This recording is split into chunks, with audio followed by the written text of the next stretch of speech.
Bah,សួស្តីលោកគ្រូអ្នកគ្រូទាំងអស់គ្នាវិលត្រឡប់មកកាន់ Channel របស់ខ្ញុំម្ដងទៀតហើយចឹងថ្ងៃនេះយើងនឹងបន្តមេរៀនរបស់យើងទៀតទាក់ទងទៅនឹងការបង្កើតកម្មវិធីគ្រប់គ្រងបន្ទុកសាស្ត្របាទតោះកុំឲ្យខាតពេលវេលាយូរឥឡូវនេះយើងចាប់ផ្ដើមចូលទៅកាន់ file របស់យើងបាទ Excel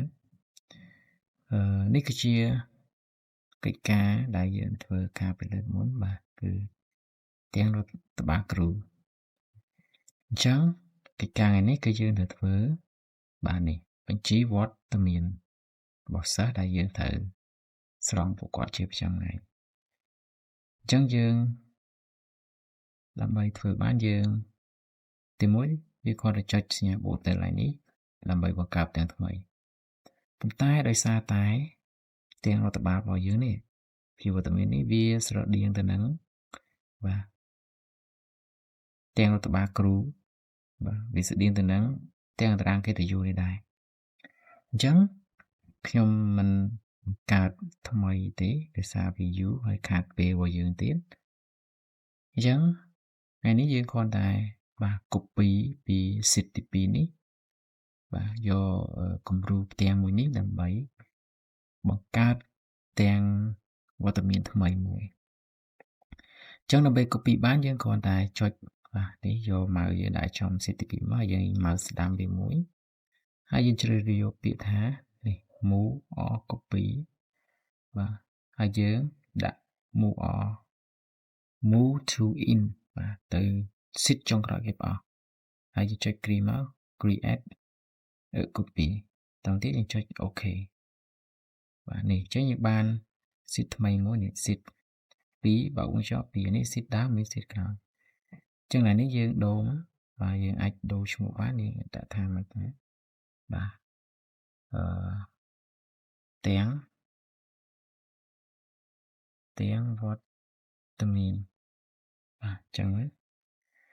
ហើយបន្តទៀតកន្លែងនេះយើងដូរវាមកបាទដូរពីទាំងតារាងកិត្តិយសដាក់ថាទាំងវត្តមានសាស្ត្រ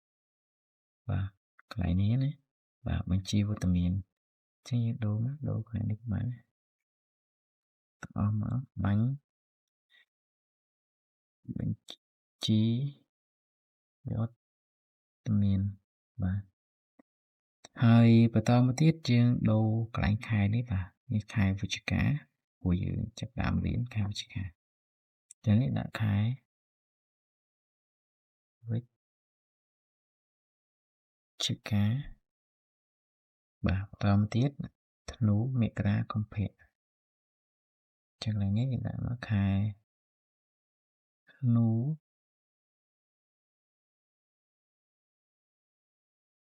បាទនេះដាក់មកមករា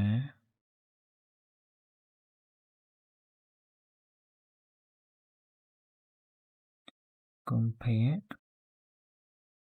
មីនាមេសាឧសភាបាទខែកុម្ភៈនេះដូរខែមីនាបាទកន្លែងនេះដាក់ខែ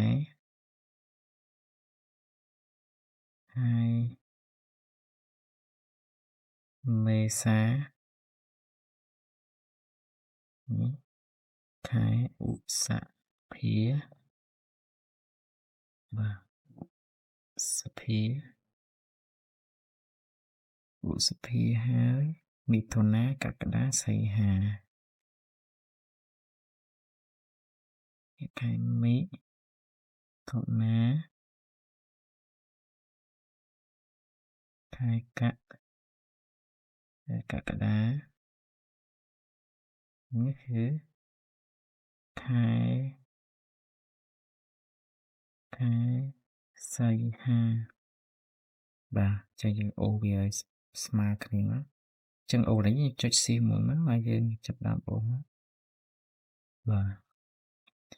ហើយយើងធ្វើការតម្រៀបវាមកដើម្បីឲ្យវាមានលំដាប់លំដោយណាបាទមានលំដាប់លំដោយបែបនេះចឹងយើង បាទអាចព្រមនេះទៅមកកុំធំពេកបាទអានេះយើងចុចយកCtrl Shift បាទហើយចុច C ឲ្យជាប់ព្រោះវាដាក់អគារគ្នានេះដូចគ្នាចុច Ctrl C ហើយកន្លែងវាយើងចុច C ឲ្យជាប់អូសមក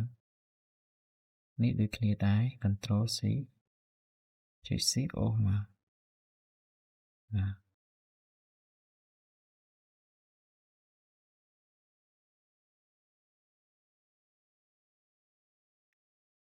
ទចឹងកន្លែងនេះធ្នូមករាកុម្ភៈខែមីនាបាទតែនេះយើងដូរដាក់3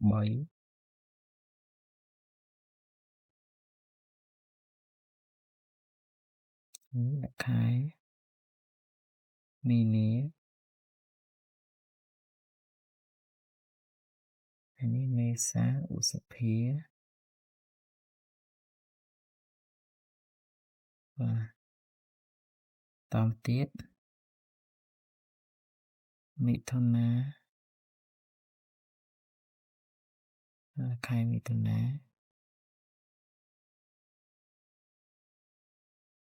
តមទៀតផ្លែនេះគឺខែកក្កដា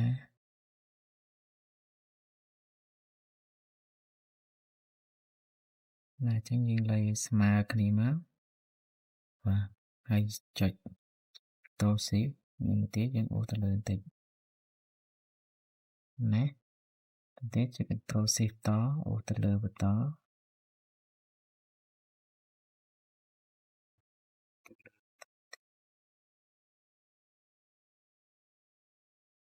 បាទអូសចំក្រាលមកបាទអានេះយើងអាចថយវាបន្តិចមកស្មើគ្នានេះកំណត់ឆ្នាំដាក់ឲ្យស្មើគ្នាដែរបាទ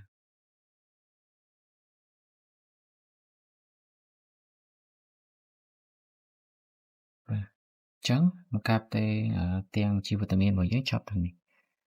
ហើយកន្លែងនេះយើងឃើញតែកន្លែងវាសធំពេកកន្លែងក៏ធំពេកដែរចឹងវាមិនសូវស្អាតទេចឹងខ្ញុំដូរវាទៅជាបាទពណ៌ខ្មៅចុះបាទហើយកន្លែងនេះក៏ខ្ញុំដាក់ទៅជាពណ៌ខ្មៅដែរ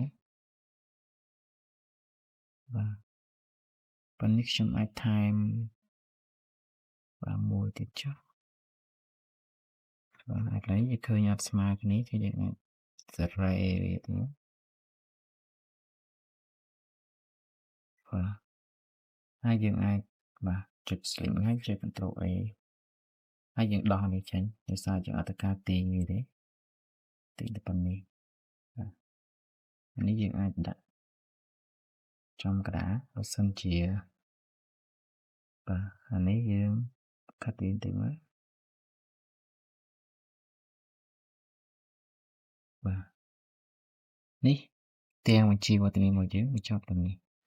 ជួបគ្នានៅវីដេអូក្រោយតទៀត